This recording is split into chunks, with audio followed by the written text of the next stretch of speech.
after the big hit with Disney-cember, everyone's been asking me the same thing. Do the Dreamworks movies, do the Dreamworks movies. And yeah, actually I guess that does sort of figure now, doesn't it? In the old days, the big competition used to be Disney and Warner Brothers, and in some ways they still are competitors, but when it comes to film, hands down Disney won the battle. But now a new contender seems to have come out of nowhere, known as Dreamworks. Dreamworks, in many ways, is to Disney what Warner Brothers cartoons are to Disney cartoons. Disney was always described as the classical music of cartoons, where Warner Brothers were described as jazz. Disney and Dreamworks seem to work the same way. Both are alike in many ways, but Dreamworks seems to take a few more chances, for the most part. They too try to succumb to what the general audience will enjoy, but they throw in a few more twists and turns. Stories and characters that are a little bit more off-color. That is, at least compared to the Disney formula.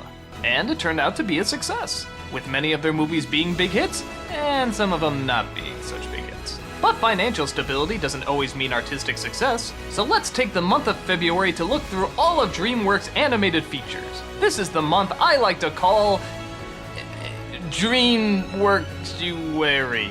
Yeah, that's what I'm going with. I know that. Shut up!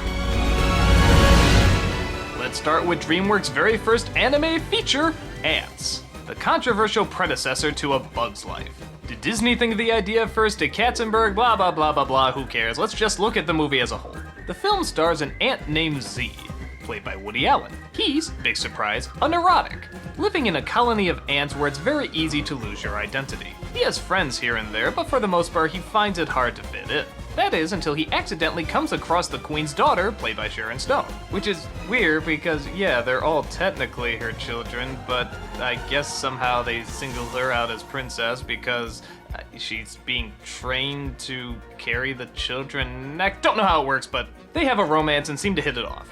But while uncovering an evil plan from a general ant, played by Gene Hackman, Z and the princess get whisked away outside of the colony.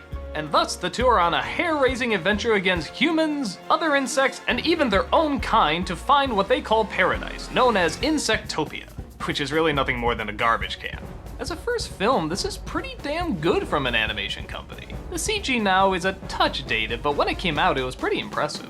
I find it interesting that I actually don't have a hard time telling the ants apart. They're not drawn like typical cartoon characters with big eyes or big expressions, but somehow I actually do know which ones are which. Part of that comes from the incredibly distinct voices that they have. Yeah, this movie really crams the celebrities in there. I mean, there's a ton.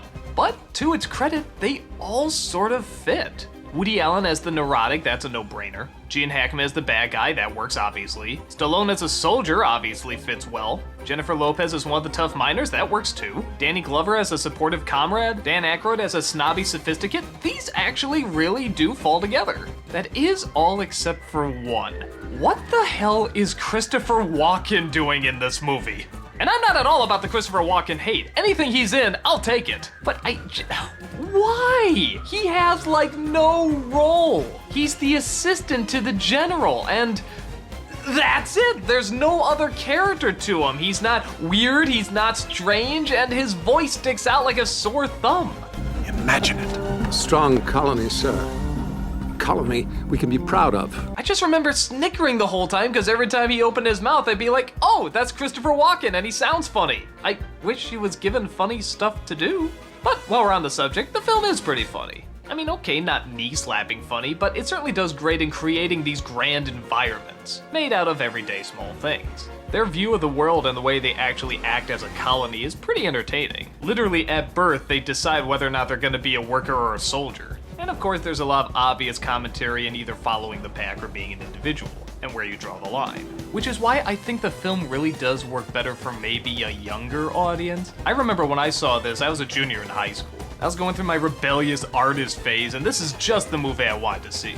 Not realizing that a bajillion movies more that year and the following years were going to come with a very similar message. It's not a bad message, it's just kind of been hammered to death in other films, and yeah, this one kind of hammers it to death too. But what makes it stand out is the characters, the environments they create, and the fact that while it's animated, it doesn't go totally kid-friendly. I mean, yeah, kids can watch it, and like I said, I enjoyed it in high school, but the designs aren't as colorful or baby-friendly as something like Pixar can be. Neither is the story or the content for that matter, and I think that gives it a little bit more of an edge. Even the bad guy's diabolical plan at first I thought was kind of cliched. What, he just wants to wipe out the weak, start all over, and have a survival of the fittest type thing? But when you really look at the way they set up this colony and the way things work, yeah, actually you can see how a character like that would be formed. I even give credit to the fact that the bugs are not all the same size like in A Bug's Life.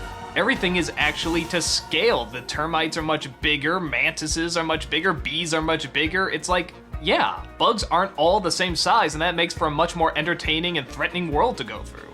So I really like the film. Does it have flaws? Sure. Is the message a little passé? A touch. But I think it still stands out as being a very unique tongue-in-cheek adventure. And audiences at the time seemed to like it too. But this would turn out to be only the first big hit in DreamWorks' lineup.